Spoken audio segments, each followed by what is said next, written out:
In today's episode, SpaceX Crew Dragon goes boom. Tesla Q1 results, Tesla S and X refresh, Tesla autonomy, Tesla more stuff, and probably something else. Let's get ludicrous.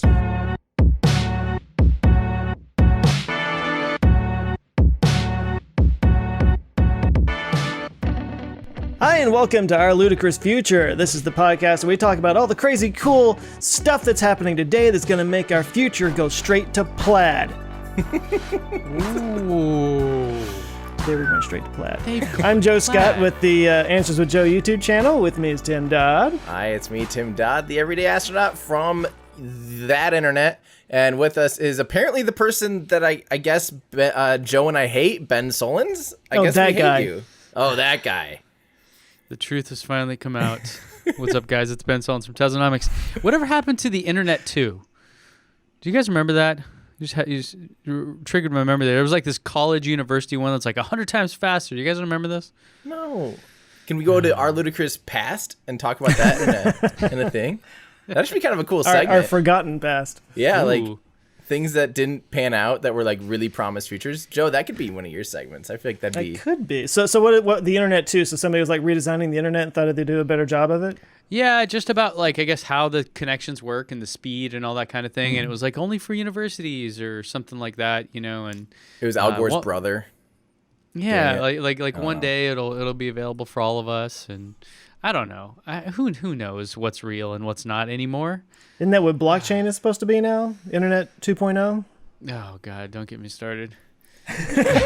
But we do. I feel like we need to address just to make sure people know that we're all friends here. People apparently actually think there's like we tease Ben because he has 2 roadsters and a beautiful family. We tease Joe because he's old.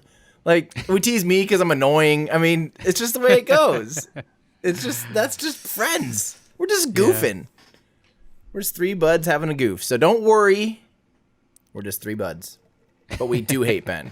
Except for Ben. But yeah, it's all. Yeah. Yeah, that's right. Yeah. Except for Ben. You guys are just jealous because of the hair, I think is what it comes down That to. is true. I am jealous of your hair. I am jealous. That's of your not hair. even a joke. No. And Mr. 4 Teslas. There's a lot to be jealous about. And surfing. 4? Surfing, hot dad, going on surfing 5. guy. Pff, we don't stand a chance, Joe. We don't. That's why. Well, should we get right to it? Because we have a ton to talk about, don't we?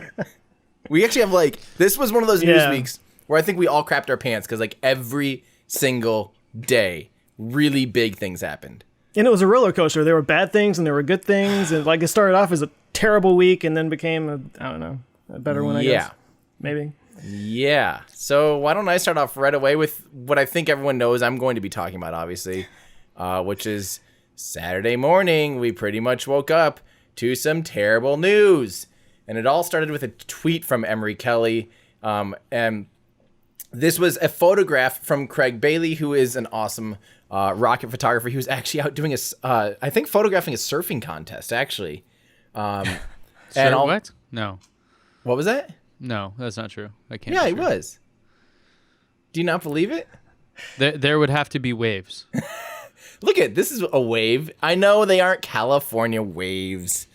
But anyway, we had this tweet come out from Emery Kelly. Actually, there's one before this, I think. But it was this photograph of some orange, a big, very big cloud of orange smoke coming from Cape Canaveral Air Force Station. And it was known at the time that SpaceX was going to be doing a static fire hold down test, just like they do with their rockets, but this time with their Crew Dragon Capsule. And the abort motors on the Crew Dragon Capsule. The Crew Dragon Capsule has its own liquid-fueled abort motors. They're called Super Draco motors. They run on hypergolic fuels. Those are fuels that, as soon as they touch each other, they go boom, which makes it a good thing for reaction control systems and for an abort motor, because you want that to be instant. You don't want to have to spin up pumps or do any other ignition sources. You want to just go bing. And have the engine running, but in the case of this ended up being kind of a bit of a boomy boom. And I also want to really quick note. Last week I said that the T-Tab systems on Falcon Heavy, the thing that ignites the engines, I had made 2 mistakes. T-Tab, I found out, does not spin the pumps. They use helium to spin the pumps. in the Merlin engines. And then TTEB is not hypergolic, it's pyrophoric. And I actually knew that. I was trying to like figure out, but it doesn't actually ignite until Gosh, Tim. it doesn't ignite until it comes in contact with oxygen. So this is different. This is hypergolic. These are fuels. So, sorry, I'm going to be the dummy that speaks for all the dummies out there. What is pyrophoric? What is that? Pyrophoric means it burns on contact with oxygen spontaneously, okay, or, so that's what or you're saying. instantaneously. So it's similar to hypergolics, but instead of Specifically oxygen. specifically comes in contact with oxygen. Yep. So I feel like Joe has a whole episode about people that were pyrophoric. Ooh, yes. That would suck. yeah, you just Breathe the in, boom. the minute you're born, you're just like, fire. So this was the news. And guys, I want to start off by saying straight up, let's have some patience. There's a lot of people like on the internet demanding answers to this. The only things we know is it has been confirmed that this was the DM-1 capsule. So this is the same capsule that went up to the International Space Station. It was their first demonstration crew capsule that didn't have anyone on it, that went up to the International Space Station and did like the whole shakedown test, preparing to send crew up to the International Space Station. They're planning to use this exact same capsule to do the in-flight abort test. And the in-flight abort test is where about a minute into flight, right at maximum aerodynamic pressure as the vehicle is going really fast through the atmosphere, before it gets into like the thinner parts of the atmosphere, there's a lot of stress on the vehicle, and that's when they're going to light the motors, these abort motors, to make sure it can pull the crew free from a rocket in case the rocket was to have an anomaly then. So they were preparing to test for that. That was scheduled to be about June, July-ish. And in order to do that, they were doing some static fires of the Super Dracos to make sure the Super Dracos worked well. And the only other thing we know is a video leaked from inside the control center that got taken down, that tweet. And I don't want to share that anyway, because that was not sanctioned. That's no. We know I didn't that realize that was leaked. Yeah, it was very much leaked. And we know that the Super Dracos got it was like only 8 seconds or so before they were supposed to fire. So the only speculation that people have come to is that it doesn't actually have to do with the motors themselves, but most likely with the fuels, with some part of the fueling system. And all we know is a giant cloud of smoke appeared, and that there was a quote unquote anomaly with the vehicle. That's anything beyond that, besides like the video that appeared that kind of showed it going pretty big boom. There was still, it's hard to get too much from that. So anything else you hear about it, just wait until you see the report. This will be investigated by NASA and SpaceX, so we'll get full transparency on this because it is a NASA mission. So people are like, we demand answers. It's like, you'll get answers. Let them do an investigation. I'm sure they want answers too, right? Yeah, exactly. NASA and SpaceX, it's in everyone's best interest to get the answers. So. Well, but that's the thing. Get the answers. Don't speculate. Yeah. Don't get the speculations. Get the answers. Wait for it. Yep. This abort system. So this was not a test of the abort system. This was yes and no. It was basically a test of the abort system, but they were doing it on the ground and Right. firing the motors on the ground. So There's another test of the abort system where they actually launch it and then do it for real. that's correct. And just to be clear too, about 4 years ago, I think it was like March or April of 2015, they did a pad abort test where they used the hypergolic motors, the Super Draco motors, and they aborted it as if the vehicle were still on the ground. So say you're like fueling up and Right. something happens on the ground, you want to be able to get away even on the ground and get high. The main point at that point is to kind of get away, but also be able to get high enough up to give the parachutes enough time to work. Because you have to have enough altitude to make those parachutes work. So Base jumping is illegal. basically, yeah, you can't base jump a multi-ton vehicle from only 75 meters in altitude and expect it to come out okay. So this is not a good thing. This is not a good thing. It's a shame, but honestly, I have not heard, the SpaceX is moving forward with the CRS-17 cargo mission. That's using a Dragon 1 capsule, so it's not this Crew 2 or Crew Dragon / Dragon 2 capsule. It's still using the original Dragon 1. But the fact that they're still moving forward with CRS-17 probably means they already know some part of the root cause. They probably know it doesn't have to do specifically with the system that's on Dragon 1, or else they probably would have halted CRS-17. They probably would have held off on that. And just to talk about this a little bit more, I did a video and an article on this, everydayastronaut.com, or go to my YouTube channel, talking a lot about abort systems and how in the past we always used the abort towers like we see here. These abort towers have always used solid rocket motors, and the tower and the motor is in front of the capsule.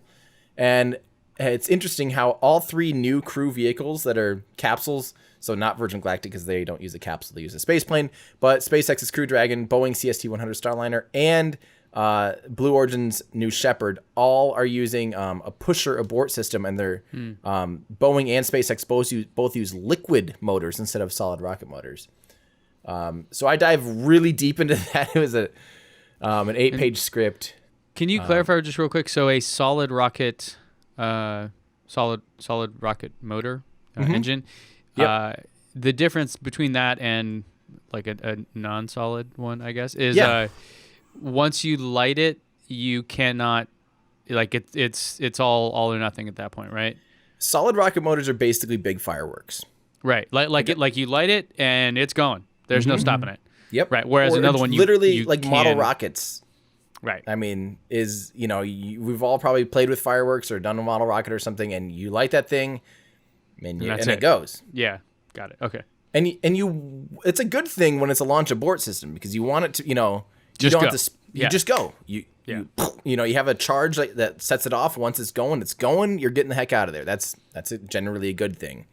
But liquid motors, especially like main engines, almost are always using they use liquid fuel, and they will end up being driven by pumps. Those pumps take time to spin up. So there's some interesting design considerations that made it so they can use pumpless. So they're just pressure fed motors. They're hypergolic, so they spontaneously light. You don't need an extra spark or any kind of ignition fluid. They just ignite on contact. But there's a lot of other considerations of why they're doing pusher systems, why they're doing liquid systems. And it would be well beyond the scope probably of us talking today. So that's why I have almost a 20-minute video up on YouTube, and the article as well. So I've just got one more on that. So these are not ejection seats. Correct. It pulls the whole capsule free. Got It's it. an ejection capsule.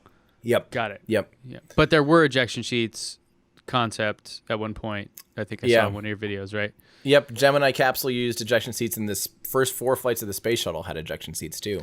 It seems like it would just kill you. It really does. If you're supersonic, as soon as you're above Mach 1, it pretty much was like, yeah. I mean, like if the door flies open on an airplane when you're flying, like everyone's like, you're almost going to die just from that. Could you imagine like actually flying out? It would be pretty nuts. Yeah. Right. I mean, just the pressure and the jolting of your body, like it would not be. Yeah, there's a very limited. You're gonna have a bad time. gonna be bad. You'll feel that tomorrow. Yes. Right. Or you won't, because you won't feel anything. There'll be nothing left of you to feel. You hope not to. Yeah. So this sucks, but I know the answer here, guys. We're gonna hear this a lot, but it honestly is better that they found out whatever the heck happened on the ground with no one involved. There's no one hurt. That's always a good thing. And think about how many high-speed cameras and systems they have telemetry on and sensors. They'll be able to pinpoint this thing way better and have a way safer vehicle because it was on the ground and testing. And that's why they test. That's why they were firing up the abort motors before this abort test. This might be getting into a little bit of a rumor here, but it sounds like they had been probably fueling and detanking multiple times that morning leading up to this.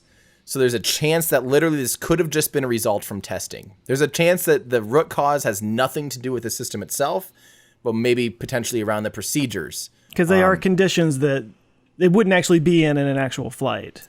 Exactly. Yeah. Or wouldn't even be in, like leading up to a flight. Like the way they fuel up and detank it multiple times. Maybe, again, speculating here a little bit. This is about as far as speculation as I want to get. But there could be things that you do in a testing campaign that are beyond what you'd ever be doing in a flight. So yeah, so we're gonna wait to hear the answers on this stuff. So let's assume that it, let's say we know the answer. It was something bad with one of the abort systems. How far back would something like that push us?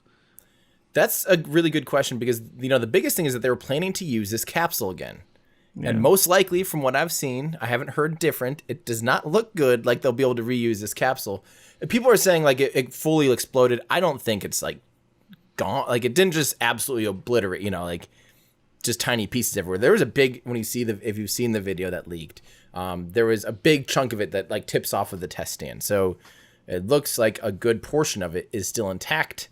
But yeah, let me see if I have. Do you happen to know how many Crew Dragons they've built so far? At least 2. I've seen 2 in person. I would pretty safely assume that there's probably a third in process. I would definitely easily assume there's a third in process. Yeah, because I know that they were going to use this same one for the flight abort test, but they were probably going to use a different one for the actual DM2 with the manned crew. They were definitely going to use a different one for DM2 mission. Yeah. For the first crewed mission, and that's another thing is they are not ever planning to use Dragon 2, reuse it again with people. So really? Yeah, Dragon 2 will only be reused as a cargo vehicle for now, or for the foreseeable future. Okay, because I wonder. I mean, we talked about this a little bit when they did the DM1 test, or mission, whatever. But I always wondered, like with the reentry and the landing in the water and all that stuff, you have these engines that are kind of pointing out this way. Those Super Dracos, like, could those get damaged in some way by the reentry process and the landing in the water and all that? I mean, I know it's total speculation right now, but I kind of wonder. I mean, if that has something to do with it. We may have just found out. This could. We might figure there's a root cause of it having something to do with re-entry or a splashdown, and who knows. But that's interesting. I didn't know that they were gonna. I always figured that they were gonna reuse the Dragon capsule because they're so into the reuse and not stuff. So they'll still reuse that same capsule, but they'll just purpose it for cargo only. It will not be recertified for human flight. Interesting. And another side note, as far as the timeline, assuming we can pretty safely assume that they do have other, a few others in route right now or being built. But I don't think they're going to take the DM2 capsule and like repurpose that for the abort because it is purpose built for DM2. The abort test doesn't need to be an actual crew module. They just need to test the systems. My thought, this is total speculation.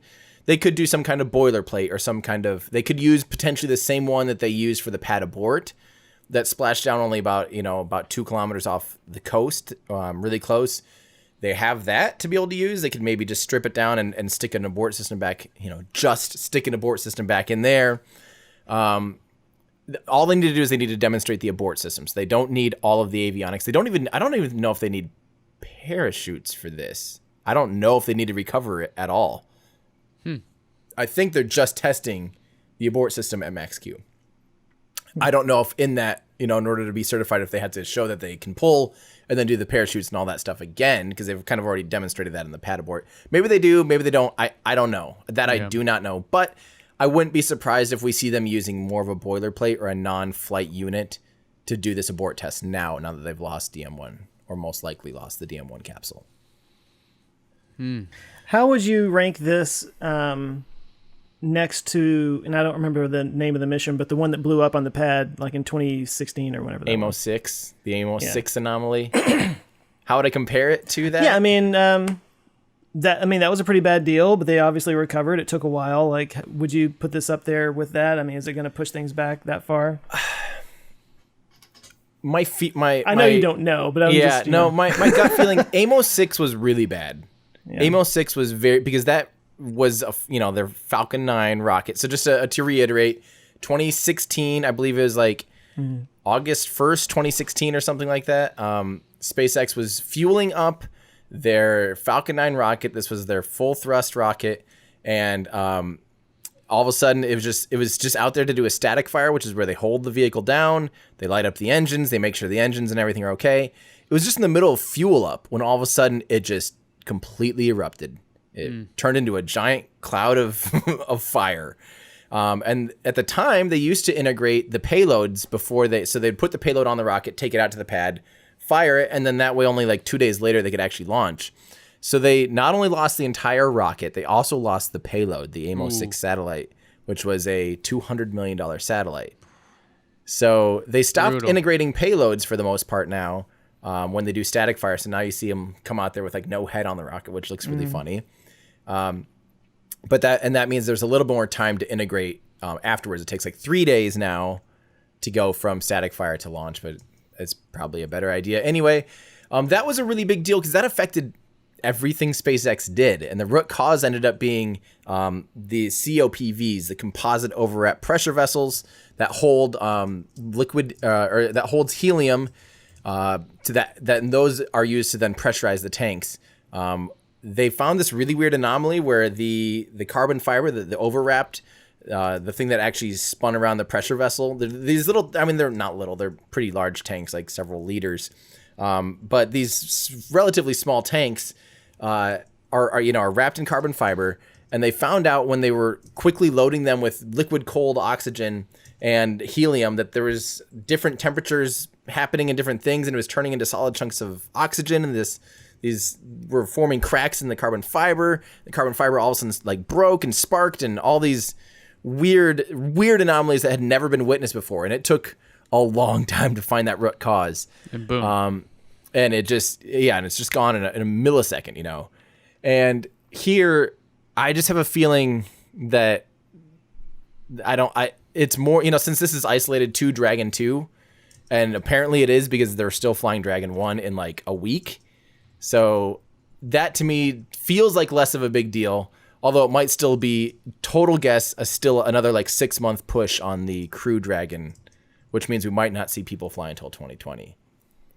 Because AMO-6 took about 6 months for them to get back on their feet.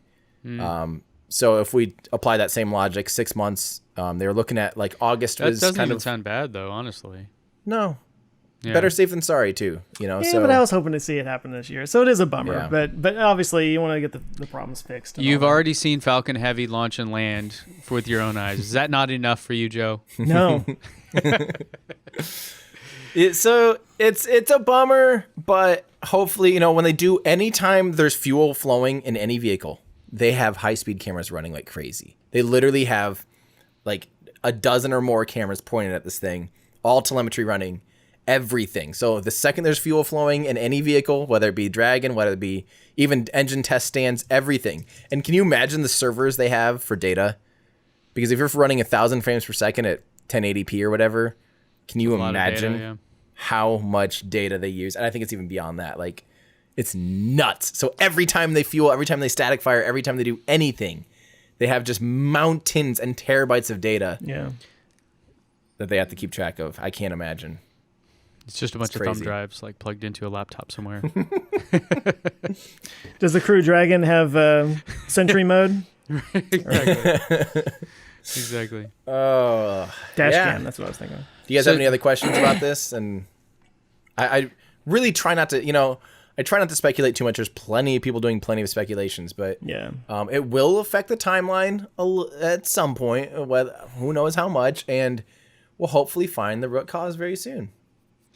For those of us from the West Coast, that's root cause. Just for translate the Midwestern there for you. I was going to make fun of that too at some point. Do I say rut? Rut cause? Dang, weird. Do you have a roof or a roof? I don't know. My roof? I don't know. Where's the we need the Do you have tangent a solar cam. roof? Have you guys seen the New York Times test for where you're from based on the words you use? And that how crazy accurate that is? Within like literally like a couple miles or something. Yeah. It's insane. Yeah. Okay, so I did a video. What was it about? I don't remember. Probably nuclear power or something. Anyway, I was talking about. I kept saying the word turbines as turbines, and a lot of people just lost their mind about this and made fun of like headgear and whatnot. But that's how people say it around here. Like I've heard that way my whole life. Yeah, definitely. Me too. I've heard it interchangeably. It's just kind of like, you know, I've heard it both ways. So a wind turbine. Yep. Like a wind turbine. Absolutely. Same here. And everybody just went insane. I'm like, what? Yeah, I'm still working on that Raptor video, and I'm going to be talking a lot about. I'm purposefully going to pronounce the turbines because I know if I say turbine, Just it'll too be a much big- work. Don't give Eins. in. Stick to your guns. Come on. But it is kind of weird. What are you Turbine? gonna start saying it Tesla? Like it's a Yes. Who does that? Pronounce it the way it's spelled? Oh, who would do that? Come on. I'm not Serbian. I'm an American. I do things the way I want to do them. America. Oh. Oh. Okay. Well, should we move on? Let's keep rolling with the bad news. Why don't we? Let's just get Well, all. actually, let's go with to transition into Tesla. Okay. We have why don't they just? So, don't know what Tesla Why is. but don't fine. they just? See, I'll get a sting going for this soon. We got don't a worry. stinger. All right. So this why don't they just is what this is from Evan J. Hernder. Sorry, I totally probably slaughtered that. Evan Hernder on Twitter. Hashtag why don't they just put normal boring door handles on Teslas? I can see the headlines now. Tesla launches autonomous taxi service. Non-Tesla owners don't know how to get into the vehicles. It's true. I love that actually. It is It's true. true. Unless it was It's a Model so true. X, then the door would just open for you as you walked up to it. But that's different case. Well, I want to Well, hear. I have to wonder though if it was like the autonomous network, would their phones work just like the Bluetooth in the Tesla owner's phone? Would it just automatically open when they get out there? I mean, they would still have to push the thing in, and people have trouble with that. But. I think that's what he's talking about is the handle itself, not the physical handle. Yeah, I think the other parts, Yeah. the other answers are yes. I mean, I have a thought on this. Do you guys have thoughts on this? I've got thoughts on this. Let's hear Joe, and then me, and then Ben. You're the expert, so you're the I'm really Tesla not, guy. but okay, go ahead. Joe, what's your thought? I think it's a pretty simple fix. First, I mean, once you learn it, you never have to learn it again. There might be something for a first timer that walks up to a car and it just has a little like instruction picture that it shows on the app that shows them what to do. That's a pretty simple fix. But it is funny though, because like it is something I have to explain to every single person that has never been in my car before is how to open the door. And it's just funny to have to explain to somebody how to open the door and getting out too, because there's the button instead of the pull Yep. thing. So what do you say? How do you describe it to somebody? I say push the fat end with your thumb and then pull the other part. Yep, I say push the fat part, pull the skinny part. Hang Yeah, loose. there you go. Yeah, push the fat, pull the skinny. And then what about getting out? I say hit the top button. What do you I say? just say hit the button. I say give it a handshake and then use your thumb. So that's what you do. You put your hand in, then you just pop it with the thumb. Well, let me answer why I think they have weird handles in the first place. I think the main reason is aerodynamics. Yeah. You know, you're trying to make the car as slippery as possible. That's one of the reasons that Tesla has such great range, which we'll talk about in a second. Class-leading range is because they obsess over airflow, and having totally flat, flush door handles definitely helps that. But I think the weird one to me is I'm fine with the weird door handles. I think they're cool. I have a problem personally with why all three cars are totally different handles. Like the S, the handle presents itself, it comes out and you pull it like a pretty standard door handle. The X you push in, and you can't push in on the whole handle on the X. You can only push in on like the front of the back portion of the handle. And that just feels weird to me. And then the 3, you have the weird push-pull thing. So it's like both of them in one, and it's confusing. So I know why they have the flush handles, but Yeah. beyond that, what do you think? What do you think, Ben? I was trying to look. So I believe Porsche or Jaguar were the first ones to actually have this hinge design where you push in on one and pull on the other. So I couldn't find the image fast enough. But this isn't new for the Model 3. I think you're absolutely right, Tim. It has to do with aerodynamics. I mean, that's why they want to get rid of the mirrors. Or are getting rid of the mirrors on the model, the Roadster. We'll see. Anyways, so yeah, I mean, I think that's a clear answer as to why they're all different. Personally, I mean, again, yeah, we're all biased, right? We all like the thing that we first had, and to me, the Model S is the best because it is the most foolproof.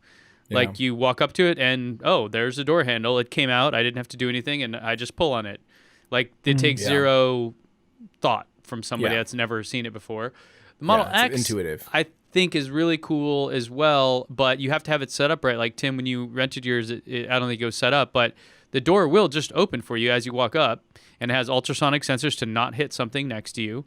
The back doors won't, but the driver door will. And then when you get in, you push on the brake, and it just automatically closes. So I guess that's even like more convenient if it works properly. And then the 3, I think, aerodynamics, and then I think cost is what it was, because the door handles for the Model S are one of the things that have to be replaced, and cost money. So there's more actuators, there's more things that can go wrong. There's just all kinds. And when you're talking about building a cheaper car, those are just things that how do you still get that functional benefit? How do you still get the aesthetic? And then, how do you make it more durable, I guess, or cheaper? So, yeah. Shoot. But, yeah, I think you're right that the app will probably have to explain it to people. It's a simple fix. Yeah, you can just have like a little thing there, or maybe like on the window have like a little diagram or something. Yeah. Or even like on the screen, it could say like, inside the car. Oh, inside the car, yeah. I wonder if they already have that with the key not card a way thing. just to open the door. Because, okay, so going down the rabbit hole here, I think about this stuff a lot, like, why don't they just, right? But you have a physical button inside the car, which pops the door open. Oh, a little bit, yeah. Enough to where you wouldn't even have to grab the handle. You could just grab the like little edge part that sticks out. Why don't they just, when you have a Robo-Taxi come up, a person hits a button and it pops the door open?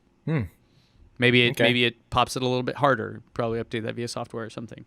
So they may not even have to do it. I don't know. It's just a thought, but you And already maybe they could even have like something like that. maybe it would show all 4 doors, and depending on which door you're gonna come into, you can like pop it from the app. And Yeah. The only thing that would suck is that it doesn't have a way to auto close it, right? well, That's not built in. So yeah.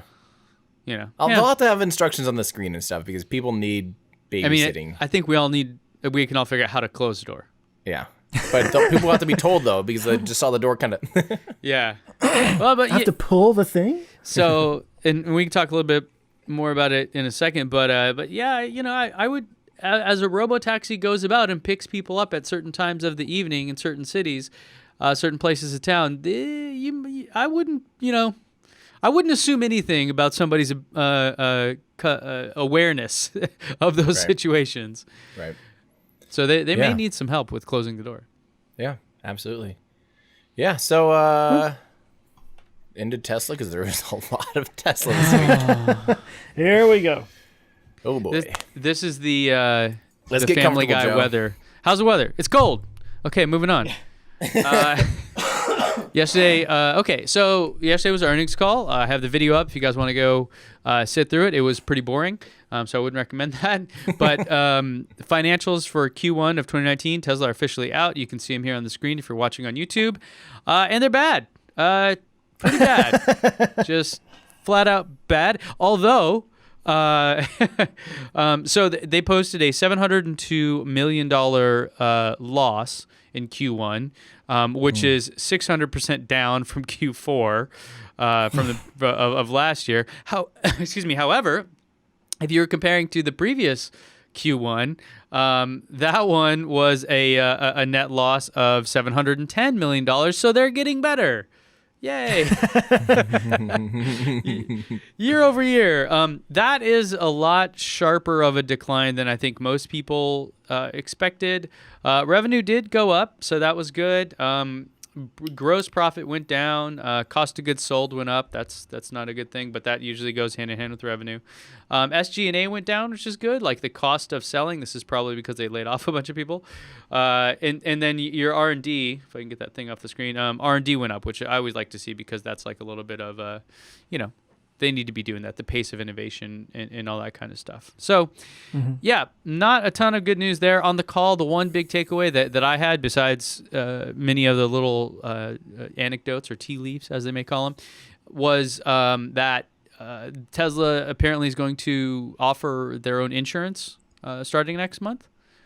I heard in 1 month, and then later in the call, Elon said next month, which if you're counting is in just a few days. So Well, within like if you say next month, that could be, May May 30th or whatever, so it could be Elon beyond time. in Let's 1 call month. it August. Yeah. So financials not good.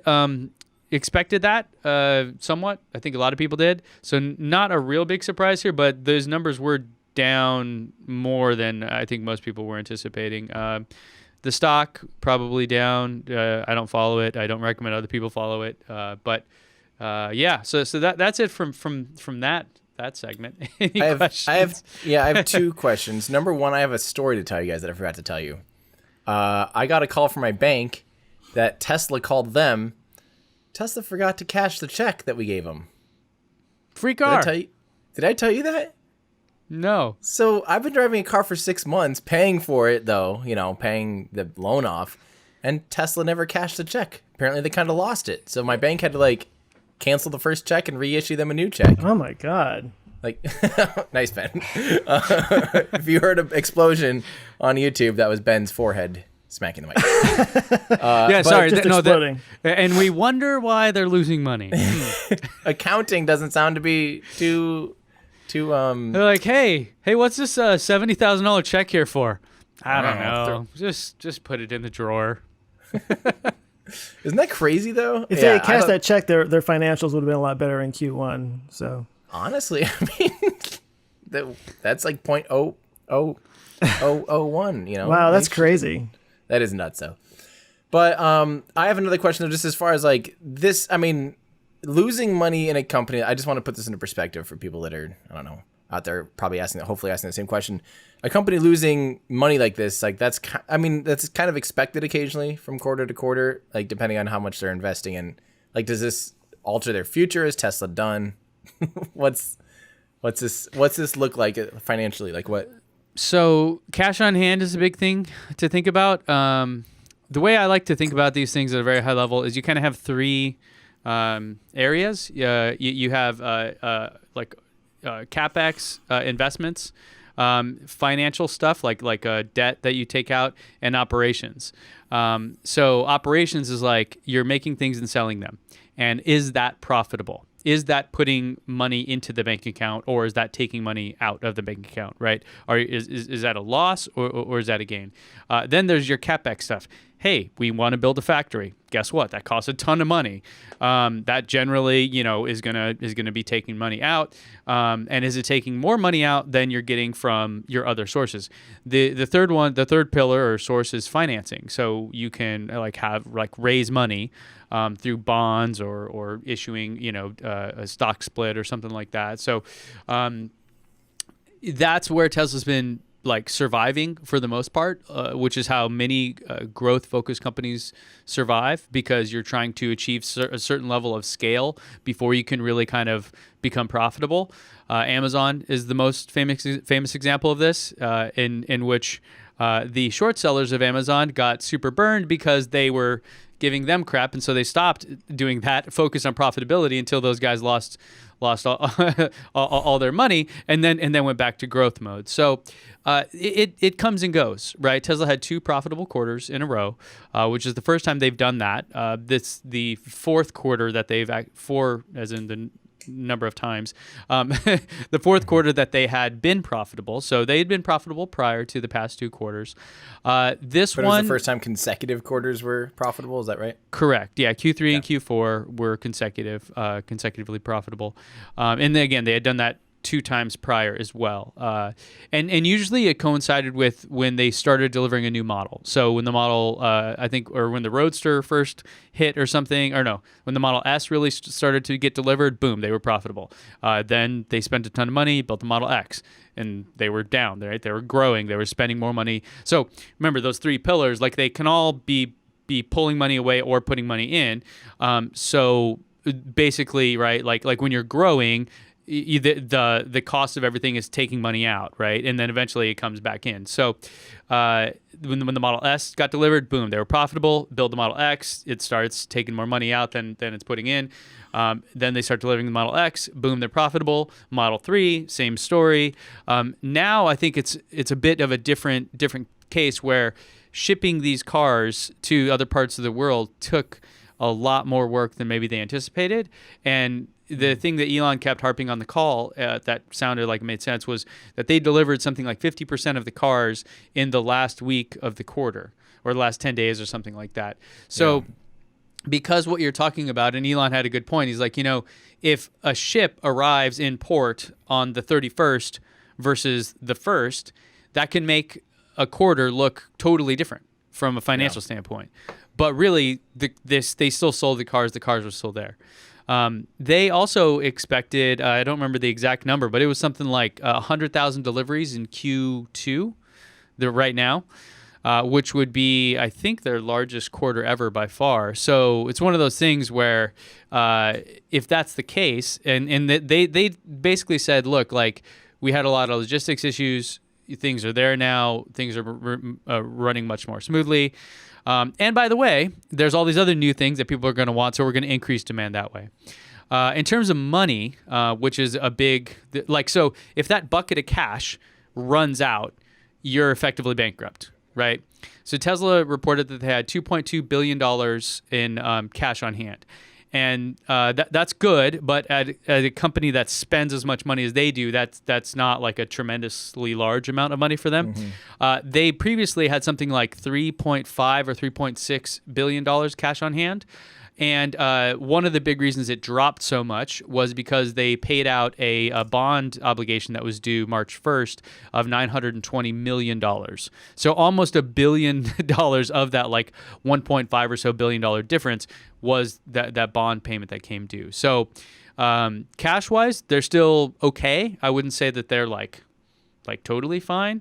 And you see analysts out there kind of digging in deeper now, suggesting that they may need to raise more money to keep kind of things flowing, which will not be a problem for them at this point. I mean, with the Model 3 success and now spreading to other markets in the world, I would be shocked if they had any issues at all actually raising more money from investors.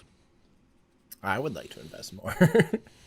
Should we talk about the exciting things then? Yeah, and the reasons why you might want to invest in them? Well, no, hold on. Let me just say one thing about that. Do not take anything we say here as financial advice. And the one thing I will say, just to state my position on it, because people ask me all the time, I do not invest in any individual companies. Companies are ran by humans, as far as I'm aware, and the stock market itself is designed by a bunch of rich humans. So I'm just personally not trusting of either of those things. So that's my position. You guys decide amongst yourself, talk to a financial professional before you do any of these things. And with that, just, buy low, sell high. So, yeah, go ahead, Joe. Can I bring up one question? And I'm gonna confess, I got an emergency email that just came in, so I was a little distracted. So if this was already talked about, please forgive me. But they had this they had this this bond payment they had to make this last quarter, right? And wasn't that like $800 million or something like that? $920 million. Okay, $920 million. Does that not factor into this? I mean, is that part of why they took such a loss? And if you take that away, wouldn't it have been a decent-ass quarter? Wouldn't it have been a profitable quarter if they didn't have to pay off that bond, or how does that work? So net income is different than cash on hand. Cash on hand is affected by this bond payment. Net income is not, I don't believe, because their net income was still a loss of $700 million. Yeah. So let me show you, because it'll make sense if I show you kind of how it's laid out here. So I'm going to pull up the investor letter, the update letter. So these are. I mean, guys, we're getting deep here. We were supposed to just do a quick hit on this. Yeah. Yeah, what happened to, hey, how was it? It was bad. Moving on. No questions. Okay, so if you guys really want to go deep on it, there is the investor quarterly update letter. It's really interesting. So let's see what happens here. When you go down, so they talk about revenue and gross margin. So the numbers are actually all here. They're towards the bottom. Okay, so is this the one with... I can't even... This is the stuff that makes me kind of want to throw up when I see all these numbers on the screen. Okay, so let me see if I can zoom in. to really mess you up there. Okay, so if you guys are just listening, I'll try to narrate this the best I can. So you have revenue, right? So you have automotive sales, automotive leasing, energy generation, services, and other. And that all added up to $4.5 billion for the quarter. Then you have cost of those revenues. And then this came out to $3.9 billion, giving you a $565 million profit, gross profit. Compared to the previous quarter of $1.4 billion in gross profit. So that's a big, that's like almost $1 billion difference, right?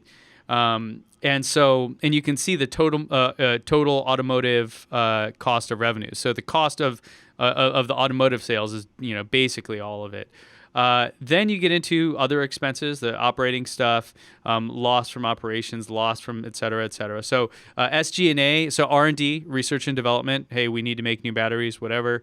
SG&A is like the cost of selling is generally how it's described to people that support the selling operations or like people that work at stores and stuff like that. That all flows into here. So that's $700 million plus $340 million. I mean, this is a lot of money, right? This is not. So does that come out like because that shouldn't go up if they had a bad quarter, but do you think some of that had to be with like, does that factor in the cost of like getting the cars to Europe and getting the cars to Asia? Is that selling? Yeah, that should be here because the cost of revenues, well, it depends how you do it, and maybe there's somebody that's an actual accountant listening to this that is screaming right now, but yeah, that goes into one of these categories. It doesn't matter though because they all basically are negative, right? It's all pulling from that. So yeah, the cost of getting the car to Europe or to China, the cost of the person taking it off the boat and then prepping it and then delivering it, et cetera, et cetera. All of that stuff is related here. So when you subtract all of that stuff, you get down here to the negative $702 million. Now notice nowhere in here was a $920 million bond payment. So no. So that $702 million loss would have been the same regardless of that. The cash on hand is the thing that would have been affected, and that's where if you go all the way back up to the top of this statement, they talk about that here. So they had cash and cash equivalents of $2.2 billion at Q1 end, which is a $1.5 billion reduction from the end of 2018. It was driven by that $920 million convertible bond repayment and an increase in the number of vehicles in transit, et cetera, et cetera. So plus they also talked about the price change, which affected this, basically reduced the income that they were getting. That would affect your actual net income, when you discount cars or something like that. But no, so that $920 million convertible bond repayment did not affect net income. So this was a $700 million loss regardless.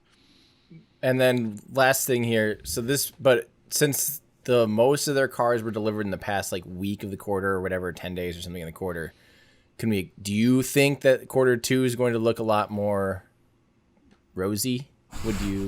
I would assume so. And that's what they're saying. I think they said 100,000 vehicles being delivered in Q2, which is obviously substantially up from Q1. So it sounds like that makes sense, right? The weird thing is that they already knew how to ship cars to China and Europe because they've been selling Model S and Model X for years now. But now they have to actually ship thousands upon thousands of cars, not just one. And this is where some of the stories coming out. Like if you want to just kind of look more broadly at it, when you look at things like the Model 3 outselling German brands in Germany, like that's crazy. That's just nuts.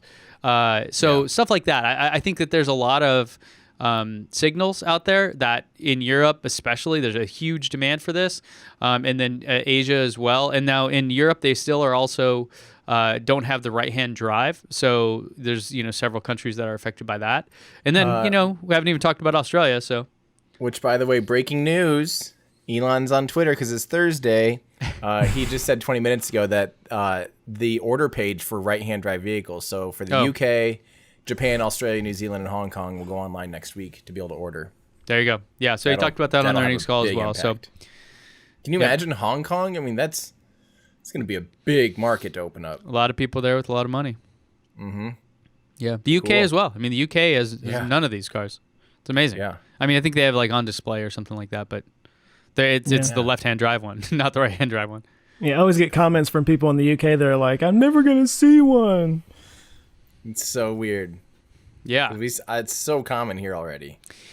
So, any other questions on that, or you want to move on? Let's get moving on. Financials are There's boring. plenty Let's more get to done talk with the about. boring part of the podcast. Tesla and economics. Who wants to listen to that nonsense? Come on. Yeah. Who would ever combine that thing? Yeah. If there was ever Okay. a channel that's like Tesla economics, I would never watch it. Yeah. So you guys do hate me. I knew it. So, okay, That's sexy. part of the Sorry, I'm not talking about Ben. For those of you listening, I'm looking at a picture of a red Model S. Because there's no context for people listening. It's like, but all of a sudden, Tim's just making purring noises and saying something is sexy after Ben's talking. okay. So one of the big short thesis. So as short as somebody that doesn't like something, generally speaking, the people that are betting against Tesla, they think that people don't want the cars, that there's not enough demand.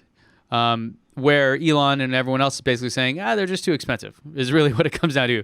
Everybody wants one of these. We know they do. Now, S and X sales, as I mentioned before, have been hurting, and the production in Q1 was like way down from previous quarters, which was interesting because they basically continued to say, it's the demand is the same. The demand is the same. Well, now we know that they actually have some updates to the S and the X that are available for order now, and they're pretty significant. And so one of the theories is like, well, they were doing that, and that's why production was low. I don't believe they've confirmed that, but certainly if there were any questions about demand, I think this should answer that. So the updates, Model S and Model X. Model S continues to be the range leader. Sorry, guys. With 370 miles of range now on the long-range version. That's crazy. Yeah, and this is with the 100 kilowatt-hour battery pack. I believe this is the new cells are going in. Did we confirm that? No. I was curious about Same. No. What Same did they cells. say? Same cells. I'm positive, actually. So, it was the updated drive. Battery, No, motor the part. motors and the drivetrain, right? The front motor is the only thing different. They put the permanent reluctance motors from the Model 3 in the front, and then they optimized like something else or something, and now it's able to just go nuts. Right. So this isn't this. Okay. So this doesn't even include a change in the form factor / chemistry of the battery, nor does it include more batteries, which I think many of us assume could fit in there if they wanted to. So 370 miles, top range, longest range EV in the world by a decent margin, and the performance model still at 2.4 seconds 0 to 60, making it essentially the fastest production car in the world that you can still buy. That is under several $1 million. So I'm going to call it the fastest one in the world. Still has it, but if you currently have an S or an X and would like to upgrade, you can get this ludicrous mode upgrade, this $20,000 upgrade for free. That's crazy. Yeah. So are you gonna do it? What? You should do it. No. I have this whole thing about being debt free. Yeah. And you're looking at $126,000 automobile. Yeeks. Yeah. No, I'm But not. the cool not thing ready is to take that on. The 0 to 60 is the same, but the range on that went up to 345. That's substantial. Yeah, I believe it was 310 before for the performance model. Or 305 or something. Yeah. Like 305. Yeah, just north very of low 300. 300.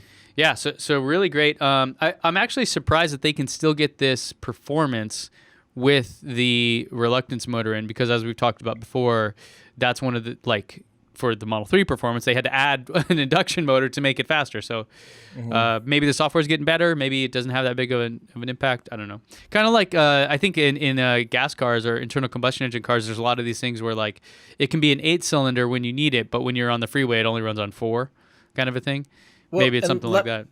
Let me speculate on that. So we know the rear battery pack or the rear motor in a Model 3 is the reluctance motor. Mm-hmm. And it's a pretty powerful motor because it's driving an entire long range Model 3. And the normal, like a performance Model S technically has 3 motors, doesn't it? It has 2 in the rear and a pretty smaller one in the front. No, I don't think so. I think that's the Roadster you're thinking of. I thought, well, maybe what I was going to say is that previously maybe the front motor pack wasn't really that, was the smaller of the two anyway. And now they're putting like the main motor pack from a Model 3 in the front. Got So it. it kind of balances out. Was my guess. But Yeah, it could be. Somebody let us know if you know more about that. I believe there's only 2 in this one, and the Roadster was the one with 3.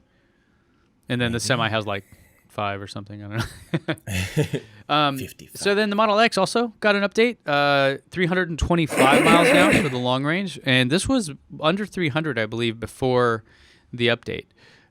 So that's a pretty big jump, especially for an SUV. And honestly, I mean, my Model 3 has 325 miles. We drove it to Phoenix last year. Like we go back to see family every year.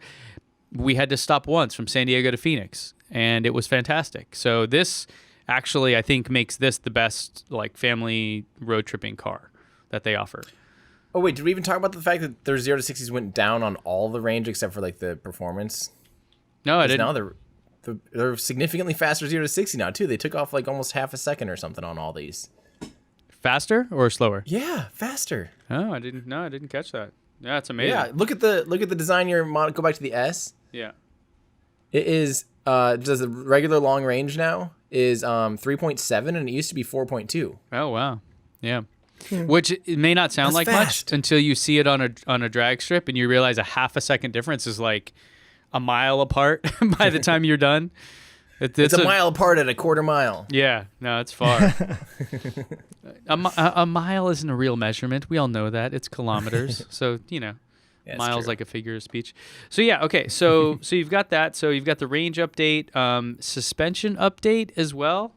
I'm just going to read this because I don't know what to make of it. Fully adaptive suspension.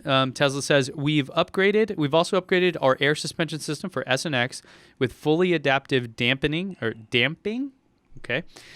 Giving it an ultra cushioned feel when cruising on a highway or using autopilot, and a responsive, exhilarating confidence during dynamic driving. Unlike other manufacturers, our suspension software is developed completely in-house, using a predictive model to anticipate how the damping why do I want to say dampening? Damping will need to be adjusted based on the road speed and other vehicle driver inputs.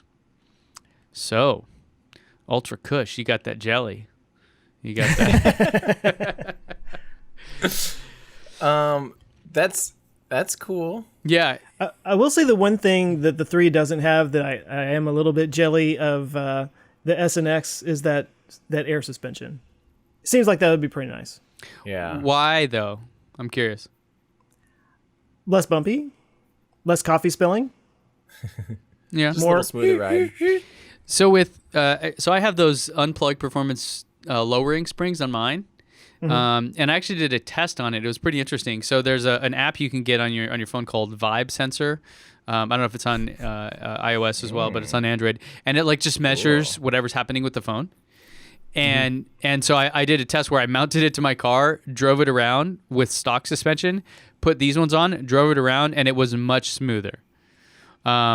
Which was interesting Smoother? because Even though usually when you they're lowering lower a springs? car, it doesn't get that way. But basically what they have are what they call dual rate. So when you're just cruising, it's a much smoother, cushier ride. When you're cornering, it's much tighter and stiffer. So it's better for cornering and better for just cruising. But of course it lowers it. So if you didn't want to lower it, that would be an issue. But there may be ways to, like, I don't think that air suspension versus coil suspension is it's not a like that one's better than this one. They're different, and depending on your situation, like you may want one over the other. So I don't know. The cool thing about air suspension is that from within the car, you can raise and lower the car. I think that's pretty cool. Yeah. So I do think it's cool that they're like probably tying into their autopilot because their autopilot can predict road maneuvers and through neural net probably know where it gets bumpy and does all these different things. So think about how they can actually tie that into their suspension and say like, oh, this is a part where the car will ride smoother. If you have it in like comfort mode, if we raise it up half an inch and soften the damping, and then all of a sudden like, you're coming up on another section where it's like we can lower it and get better better range. Efficiency, They can drop it even lower because they know the road's smooth enough to handle it. Well, and cool stuff. they already have, so the SNX that have air suspension already have, I forget what it's called, but it remembers essentially if you do the same thing. Like, let's say you're pulling into your driveway and you have like a bump in your driveway, you're on a hill or something like that, and you need to raise it up. You just do it and it'll remember to do it every time. So you won't have to always push it. Like, it'll just remember that. Yeah. So yeah, like that totally makes sense that they would do that. Just to the next level, like on all the time, basically. Now, I didn't mention it, but the other update for the SNX was faster charging. The version 3 of the supercharger, if you recall, that demo Model 3 was charging at 250 kilowatts, which adds 1,000 miles of range in an hour, which you will not get because it doesn't have that much room for energy. But basically, you'd get, I think, 72 miles or something in 5 minutes. I forget, but it was a lot. Like a 10 to 15-minute charge will get you over 100 miles of range, which is pretty great. Essentially making the superchargers more available because you'll have to spend less time there. Now, the new SNX will be able to get 200 kilowatts of speed of charging, so not quite 250, which probably has to do with the battery cells, if I'm speculating. And current model SNX, I think after 2016 or something, will be able to charge up to 145 kilowatts, which is up from 120 at the regular superchargers. So charging's getting faster, which is fantastic. Range is getting longer, which is also fantastic. And suspension, I don't know how to describe. The other two things make a lot of sense. Some like, cool. Okay. It's getting more luxurious.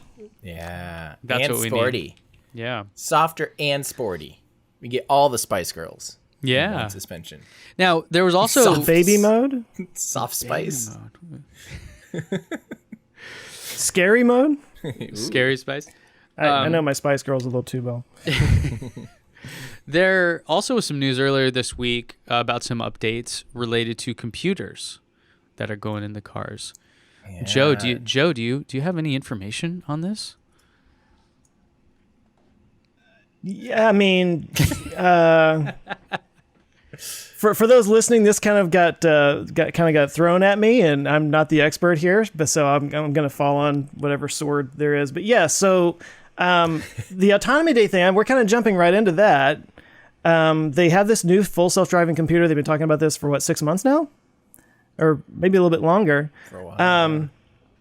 But this is really interesting because what they've been using is NVIDIA chips, which is basically a GPU, kind of the same thing that you do gaming on, which are fantastic chips, but they're not designed specifically for autonomous driving. And that's what basically Tesla has done. They brought in, what's the guy's name? Bannon was his last name, I want to say. He came from Apple. He's one of the top guys. He teaches this neural net stuff in Princeton, and he came in and built this chip. And what is it? 2,300 frames per second is what it's actually able to process from 2,300 frames per second. 21 time improvement over the previous gen hardware. Oh, 6 billion transistors, and of course this is spread out over 8 cameras and ultrasonic sensors and radar and all that. It just kind of processes all of it. There's 2 chips per board, so it's redundant. And I think I remember them saying that they actually have to agree before it actually makes a decision on anything. Mm-hmm. So it's not like it's going to make an errant call. It's going to actually have to check in with the other guy. It's like Pacific Rim. There's 2 of them. Oh yeah, driving the giant robots or whatever. Kaiju, is that what it's called? I never actually saw Sure. that movie, so. I like how that's a good reference. Good reference, and I don't know what I'm talking about. But yeah, so it's an amazing chip. It's got this whole neural net technology. Once again, they're kind of vertically integrating. They're doing all this themselves. And I think what it just basically comes down to is it's built specifically and only for self-driving. Yeah. And it's built on this chip or on this card that can easily be swapped out. It's made so that it fits the exact same architecture as the computer that's in there right now, which, if I understand correctly, means basically a technician comes out to your house and in 30 minutes he can swap it out and be on his way. And now you got a fully self-driving car. I mean, when the software catches up, obviously. Yeah. Hardware-wise. Yeah, hardware-wise, you're good to go. And so, I didn't get the full self-driving option. I'm assuming if I wanted to, now I could pay for it, and they would just come out, and that would be... So there would actually be a little bit of stuff they would have to do in my car to do that. It wouldn't just be a software update. Right. And on the earnings call, I think they said Elon said 2 to 3 months. So again, carry the 6 months maybe. Yeah. Maybe by There the end will of the year. actually be differentiating features between cars that have this computer and cars that don't. So Let's go ahead. also real quick. Let's replay Autopilot 1 versus Autopilot 2, because there's a little crossover there where when Autopilot 2 came out on the road, it was way worse than Autopilot 1, and even 3 years later, it's like yeah. just now finally passing Hardware 1. Right. Yeah, just barely. Right. Now, But I ahead. think this is different, though. Based on what we saw at the report, this is substantially different than that. Yeah, an interesting thing too is, were they selling full self-driving option back in Hardware 1? Because Elon said that basically in order to update to this, because if you remember, Hardware 1 does not have 8 cameras. It has like 3 or something. And so it doesn't have nearly the same hardware. And so I believe it was on the call or at the Autonomy Day, I forget, Elon said like you just wouldn't, you would just get a new car. There's basically no way to go from Hardware 1 to full self-driving, which is interesting because I'm not sure if they were selling that option back then. But could you imagine, let's say you bought, Autopilot 1 car with full self-driving for an extra $5,000, and now it's like, here's a new car because it's just cheaper to give you this brand new one than it is to try to upgrade that one. Yeah, he did mention that. Yeah. Crazy. So one of my big takeaways with this is, Bannon, who the guy that basically built the chip, considered a world-class like chip architect. They had him out, so they did an event, by the way. I don't know if we really said that, but they did like a 3-hour long. Yeah, we kind of jumped past all that. Investor live stream, and basically they just let this guy that is like one of the smartest chip architects in the world come out on stage and basically just flex his muscles for like 45 minutes straight or 30 minutes of just like, here's a smackdown of how unbelievably far ahead we are than everyone else. Like that's what I thought it was to me. It was just like them being like, mic drop, like, here's an expert, he's gonna blow your mind, you're not gonna understand 1/10 of this, and that's fine because that's how far ahead we are. Yeah. No, I agree. Like it was a very different kind of presentation than what we're used to. It wasn't flash, it wasn't lights and big screens and stuff like that. It was very technical people going out talking very technically over everyone's heads, so that it's like anybody that might just be like, oh, Tesla, they don't know what they're doing. Yeah, they kind of really know what they're doing here. Yeah. And Go watch it's not, that. And it's not Elon. It's these other guys that are like the experts that are like teaching this stuff at Princeton that are coming in and doing it. Well, and I thought one of the funny things, this is just a total side tangent. I watched the whole thing. It was awkward presentation where Elon came out on stage and then just kind of like sat down. Yeah. And everyone else like stood up, and then occasionally he'd like stand up and then like going back, and it just kind of it just felt weird, like some like Yeah. I don't know, like weird king that's like, I sit and you present, gesture or something. Like it just felt weird to me. Like the balance is weird, but yeah, I was still blown away though when they're really diving into the thoughtfulness behind the chip and like how, like to me, when people doubt Tesla, they don't even understand what they're doing. Like, think Right. about what they're doing here with this chip. They're quadrupling down on their own time, money, investment, and research, knowing that having these chips in these cars will help the cars all learn how to drive. And then that's valuable, period. Like, that data is, like, that is a multi-hundred or like $100 billion industry, with Waymo and other companies, in just that data. Forget the cars, forget the energy, the batteries, the everything else. Just that is worth a ton of money. Yeah. And here Tesla is doing it. And forget the ride sharing aspect that they're projecting too. Like just that alone is, in my opinion, like a huge game changing technology, like an absolute disruptive technology. I felt like for the last decade or so, they've been dangling the shiny thing in front of us and working on this in the background, knowing that this was the real, like, Yeah. the real project, And then suddenly it's like, oh, here it is. Yeah. And by the way, we're already working on the next generation that's going to be 3 times better. Yeah. In a few years That was from an now. interesting thing where they mentioned, they're already working on because this chip started, or this computer with all the chips and stuff, they started working on this 3 years ago. But yeah, they're already working on the next one 2 to 3 times faster. I'm kind of looking at it going, do you need that? Like, fine, but Maybe. Yeah. but okay, sure. I think the big thing, what I took from that though, is one of the big things that they talked about is if they're really using these as taxis, you want them to be as power efficient as possible. So this one's running at, what was it, 72 watts. And their old computer is 57, and that does negatively affect range when you increase power consumption quite a bit. Yeah. And he said it could But be their up to goal is to keep 25%. it below 100. What was that? And their goal is to keep it below 100, and they got it at 72. Yeah. But that might be one of the big improvements we see with the next generation chip, is just more efficient. Well, also use of just power. more batteries, or better batteries. Like you can overcome that pretty easily. And if you are using it as a Robo-Taxi, it kind of doesn't matter. It just takes more time to charge, right? And that's one of the things that I want to, we talk quite a bit about like self-driving, and how, the other companies are basically writing the rules of how to drive. They're saying, you pull up to the stop sign. Here's where the stop sign is on a map. Here's where the car is based on GPS and vision learning and LiDAR. Here's how you turn right. You look for cars here, whatever. You write all these rules.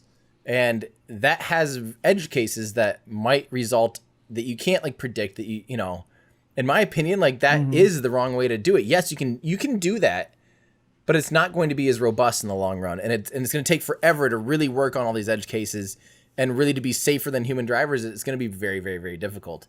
But what Tesla's literally doing is they're almost going hands off on this and being like, you go drive, the cars will drive, and they'll learn how to drive just based on input and based on recognition and patterns, and we'll pick up on all these edge cases, and it's super different. And because they have hundreds of thousands of cars on the road with this hardware, that's game changing. 100 times more data, real world data, than anyone else. Yeah. So Huge. Let me riff on that a little bit, because when the guys talked about the chip stuff, I'm like, it's pretty. Yay. And then Karpathy got up there, who is the guy that basically started the computer vision program at Stanford, and easily is one of, if not the, top minds in the world when it comes to computer vision stuff, which is the kind of machine learning category of how this works. But anyways, this all made sense. It made sense to me from day one. It makes sense now. People that don't understand how machine learning works, this confuses the hell out of them, and they think you need LiDAR. But really, you need more data. And going back to over a year ago when I put out a video that said autopilot should be free, the whole thesis was it should be free because that data you collect from people actually using autopilot, real world data, not simulated data, not shadow mode data, but actual real world data, is so valuable that it leads to a much better ROI than the $5,000 you get from autopilot. You fast forward, now autopilot's not free, but it is reduced in price and is no longer an option, right? It's just included. So I think they are coming around, like we both are on the same line of thinking there, that the thing that's the super valuable here is the data. Now, why is that valuable? Because the more data you have, the quicker you can achieve a higher accuracy rate. This was proved back in 2012 with something called ImageNet. If you guys want to go Google and go down this rabbit hole, where and I actually did an interview with a guy a friend of mine, Satya Malik, who's a PhD in computer vision, has one of the biggest blogs and things about there on this. Talked about, I think it was 2012. They had this competition, and what they were trying to do was teach computer vision, AI systems, whatever you want to call it, to guess what the image was. Right? Here's a cat. Here's a dog. Here's a hot dog. This is not a hot dog. Whatever. And I think I forget who were the ones that did it. I think it might have been Google that actually did this, but they had a database of millions of images, and they trained the database using humans so the machine could then learn from what the humans told them by tagging the data is what it's called, and then it could make better predictions. Now, when they ran that year's competition, this method, this machine learning approach, which was like the first time where they were really like that term hit the market, they made like a 10% increase in accuracy. And that may not sound like a lot, but remember the Pareto's curve here, right? That first 80% is super easy. That's but then all those little tiny edge cases are super, super hard. They were able in those edge cases, because the computers were already really good at guessing this stuff. I think they were already better than humans were at figuring out what was in the image. They got a 10% jump in those edge cases. That's when it was like, okay, game over. That's how you do it. Just do what they did. So you get data, you tag the data, and then the computer learns based on how you tagged it on how to make better predictions. So that's the whole fleet learning thing. And you, as a driver, using autopilot, are tagging it 100% of the time. If you do an intervention, that is an even deeper level, like a strong signal of, hey, let's go ask the fleet for images of similar to this one and see what they did in those scenarios, so we can learn from people's actual driving behavior to tag the data appropriately. This is why, Tim, when we go back to you kept asking about, well, why can't I just like hit a button and do something? That's fine. You would be tagging it, but you're already tagging it. Right. Well, my problem is when there's cases where you don't like when a car slams on the brakes. You can't do anything to say no, you shouldn't have done that. Bad car. Just take it out of. I mean, yeah.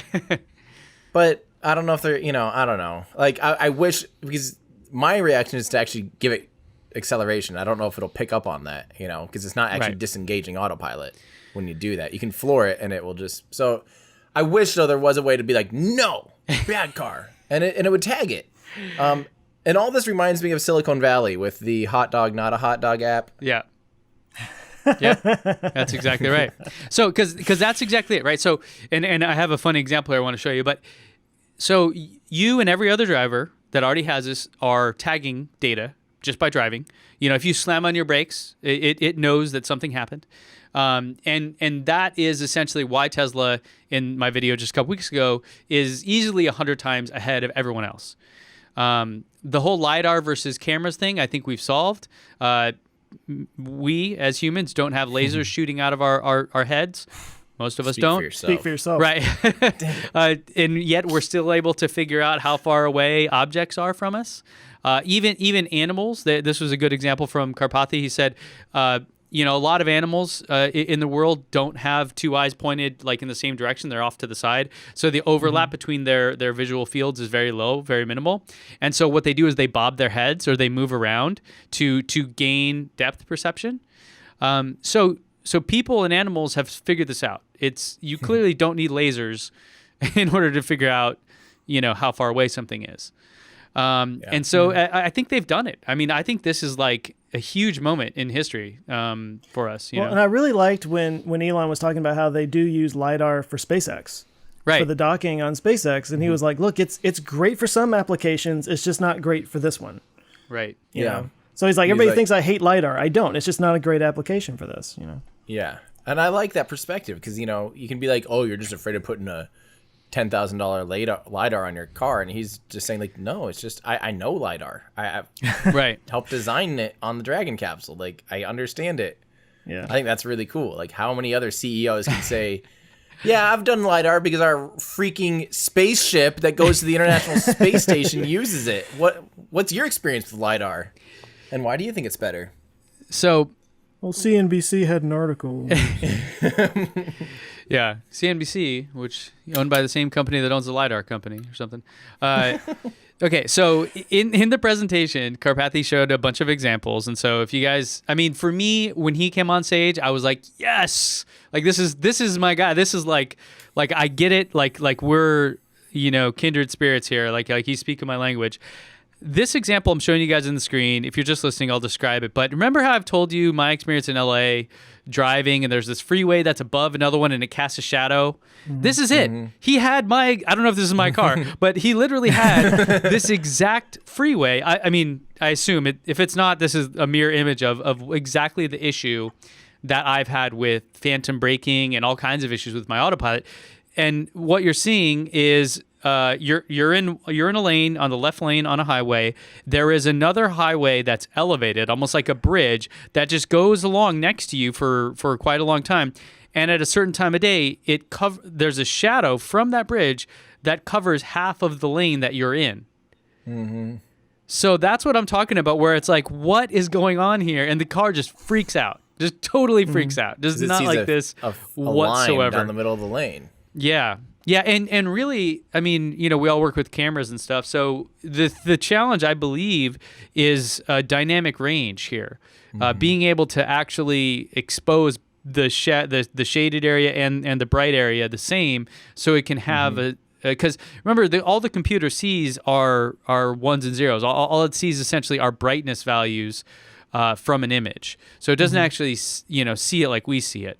And so yeah, like I just thought that was, I was like screaming when he put that up there. I'm like, yes, that's what I've been telling you. That example right there.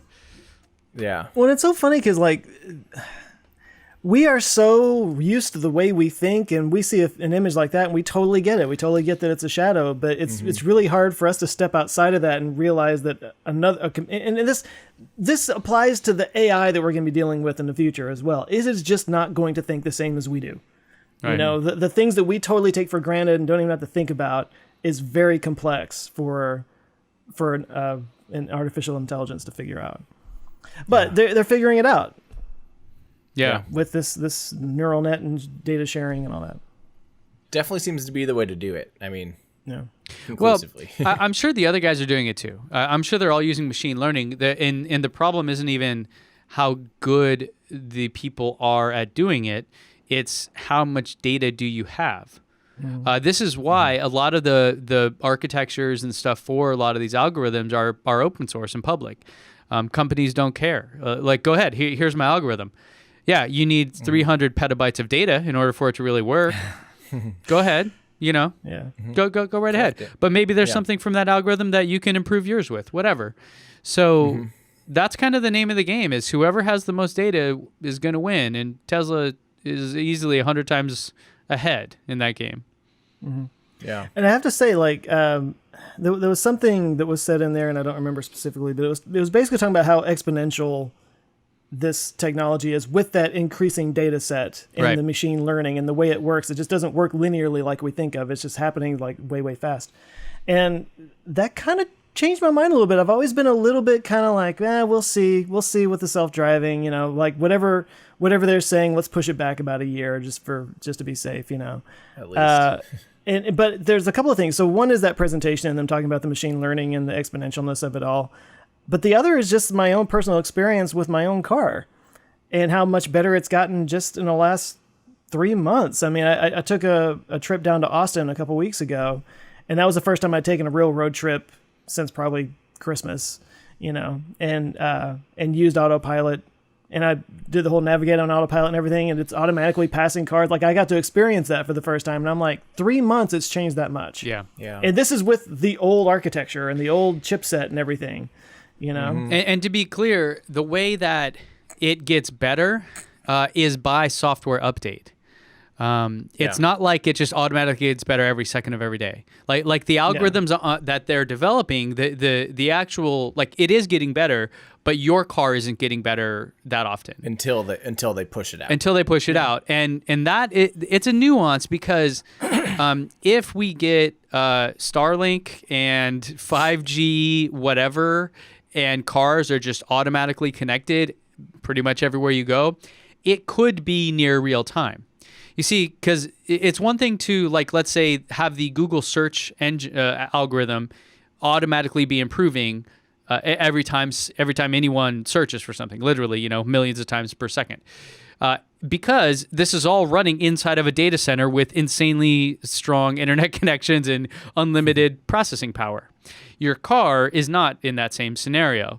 So if it were, it could literally be learning as you're driving.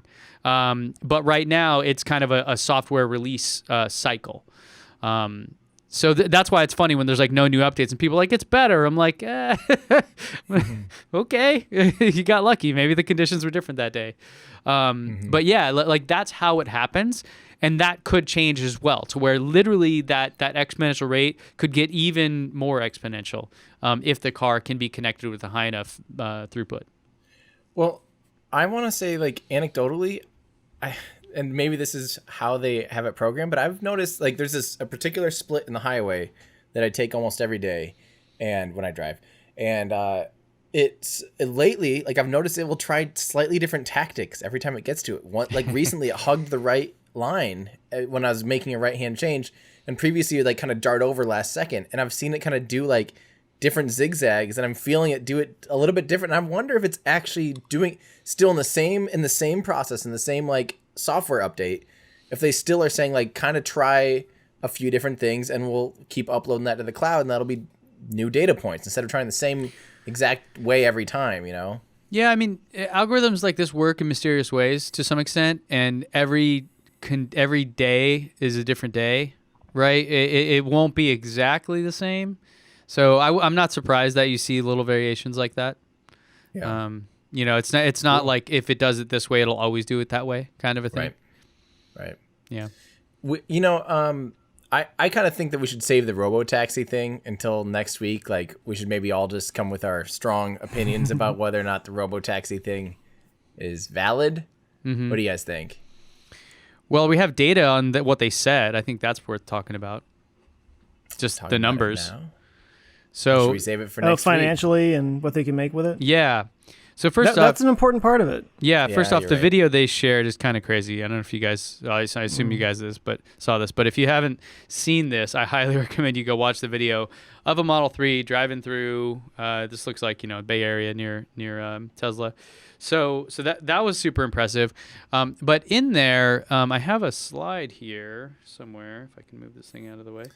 That was nuts. Yeah. By the way. So this really struck me, and I have a video coming out tomorrow on it. So whether or not this comes true within a year or 2 years or 3 years doesn't matter. If this comes true within the next 5 to 10 years, it's game changing. Because I personally have my skepticism about it coming out next year, like they stated. So with that in mind, what they put on the screen was how much money you would actually make from a Robo-Taxi, from deploying your vehicle on the Tesla network. They estimate that you would make gross profit. Now that we know what that means after going through our financial lesson, you have 65 cents per mile. Assuming that 50% of that were empty miles, meaning there's not a person in it, you could be driving it for personal reasons. It's not in use driving a person 50% of the time. You could deploy it at 16 hours per day, at 16 driving for 16 miles per hour, which would get you 90,000 miles annually. That's a lot on a vehicle.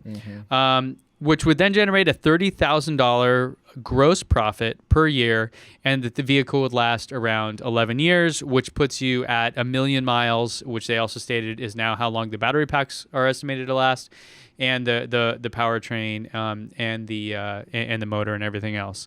So in theory, you could buy a car for around $40,000. And it would generate, if you deployed it in this fashion, upwards of $300,000 of revenue in 10 years. Over its lifetime, yeah. Now, there are some cost considerations. I did a little bit of math on it, and I would estimate, if you're living in California paying our insanely high electricity prices, that you would spend about $4,800 per year in charging if you did this. $1,600 in tires, because you're going to go through tires pretty quickly at 90,000 miles per year, at least 2 sets. $1,500 in insurance. Again, so much variability, who knows? And I just put perhaps $500 in maintenance, because you definitely do have, these cars aren't totally maintenance free. They are extremely low maintenance, but there are some things that they'll have to check and maybe some things that they'll Right have over to the lifetime of the car, tighten yeah. or whatever. Like it's not zero, right? Like it's very minimal, but not. So that gives you about $21,600 net profit per year for your vehicle. That doesn't include like car washes or if somebody scrapes a seat and you have to get it repaired, like little dings. There's Let's say that's going to add up after a while. yeah Stuff like that. But again, if you bought a $40,000 car and you deployed it in this fashion and you had a profit around $20,000 a year, within 2 years, this thing is now making you money. The way I'm describing that is it's flipping the equation of car ownership. In online learning, an industry I worked in for a long time, we had a thing called flipping the classroom, where you had thousands of instructors per one student instead of thousands of students per one instructor. So that's kind of the way I'm thinking of this is like, yeah, it's self-driving. Yeah, it's cool. But it makes everybody that buys a Tesla that has this an investor. It's somebody that now has a little micro business. And that is insane. It's like, that's why I'm thinking it's not just that's cool. This is like changing how we think about transportation. And if they deliver on what they promise, I think it'll be a pivotal moment in kind of our technological life. I mean, the car will... He made the statement, anybody would be insane to not buy a Tesla. Now, that's a very Elon statement to make. Of course. But looking at it in that way, if they're the only people, if they can deliver on this, and they're the only people that have it, I mean, from a financial standpoint, if you're somebody's tax advisor or financial advisor, they're going to be like, why would you spend money on something that's going to depreciate when you could spend it on something that could actually make you money. 10x the amount over the lifetime of the vehicle. I mean, who I'll be cares honest. if it even makes you any money? Just pay for itself. Yeah. Right, exactly. It's a free car. Yeah. Yeah. That would be I mean, game-changing. I had never had any interest in the Model Y. I still don't personally have any interest in trading in the 3 for the Y. But I will admit, after watching that, I was like, maybe I'll go buy an extra Model Y and just put it out there and let it do its thing. I Let mean, it pay for itself and maybe make money after a while. you put $2,500 on it now, you'll get it in a year or more. So, yeah. I'm just saying, like, for the first time, I was like, yeah, I don't know. I might actually think about that when the time comes. It's crazy. It is crazy to think about. Yeah, Man. it's game changing. Yeah. And I mean, if they can do it, like I put my prediction out there that it'd be 10 years before we had really like fully self-driving cars. If they can do this next year, I mean, I definitely was wrong. I'm happy to be wrong, as I said before on that. I still think it's Elon time. So, 2 years maybe, but again, it doesn't matter, because everyone else, like, and Elon has some really, really good ones. He's like, LiDAR is doomed. Anyone that chooses LiDAR will regret it, kind of things. Paraphrasing there, of course. But the other point he said, and I almost feel like he quoted my tweet on this, which if I were Tim, I would have known he was. But it was that, and I think I said this on the show before. If you say you have self-driving cars within a confined area and in certain circumstances, it's like saying you can dunk on a 6-foot rim. You can't really dunk, right? And he was basically saying that. He said if you have a self-driving car under certain circumstances, you don't have a self-driving car. That's it. It's just like just you flat out you don't. And so that's where everyone else is at. Oh, GM Super Cruise or whatever it's called. Great, but only with high frequency or high resolution GPS maps on certain freeways. Blah blah blah blah blah blah blah. 15 other asterisks, right? Yeah. Waymo, same thing. There's a backup driver that is monitoring it remotely. It's not really, Yeah. So if they can really do it, man, then I mean, they'll be $1 trillion company, in a decade. So there was something I have not heard anybody else talk about. It happened right at the very end of, I think it was at the very end of the 4-hour presentation. But to me, it was like a big deal, and I actually kind of gasped a little bit when he said it. Somebody asked the question: if you have a self-driving car and it does get into an accident, oh yeah, is that the driver's responsibility or Tesla's? And Elon said, I guess it would be Tesla's. And I was like, what? Yeah, it has to be. That's a big deal. Yeah, that'll be a big. But that's how much faith they have to have. Faith isn't the right word, but in their software and in their system to be able to say, you know what, we're gonna take on the responsibility of paying for whatever accidents that might come out of this, of the hundreds of thousands of our cars that are out there doing this. But for them, they'll have numbers on statistics, just like when they report to insurance and regulators, they could say, hey, we have more faith in our computers. We're 2 or 3 times or 4 times or 10 times better than a human driver. Sure, we'll pay that insurance. Like, statistically, we're way better off. Insurance is just a math problem. It's not actually, yeah. But it was just the fact that he actually came out and said we would take responsibility for any accidents. I was like, that's kind of a big deal. Yeah. And with their insurance coming online, maybe that is not yeah, that's what when you said I didn't even hear about that until you mentioned it earlier about their own insurance. I was like, oh. They know, yeah. Well, and with them, I mean, it makes sense, because how could you say the owner of the vehicle, who's not even in the car, is responsible? You're like, I was asleep. I wasn't even there. What do you mean? Right. I don't know what's going on. You shouldn't have been asleep. Yeah. What were you thinking not being there? Right. No, you're supposed to sit at home and watch the car as it drives. And like little remote control or something. How does this Yeah. So I have a video coming out on this tomorrow. And I actually talked to my friend Harry, who has a YouTube channel called The Rideshare Guy, who is all about it's basically like if you are a Uber or Lyft driver, he's like your guru. And so I asked him, what other things are there and what challenges are they going to face? Let's just snap our fingers and assume this exists. What next? Because there's clearly more to it than just, driving and navigating. And so anyway, I have some comments from him in tomorrow's video as well that I thought were pretty interesting. Yeah, I'm curious to hear what he says. Yeah. So that's what video you're working on, Ben. Correcto menudo.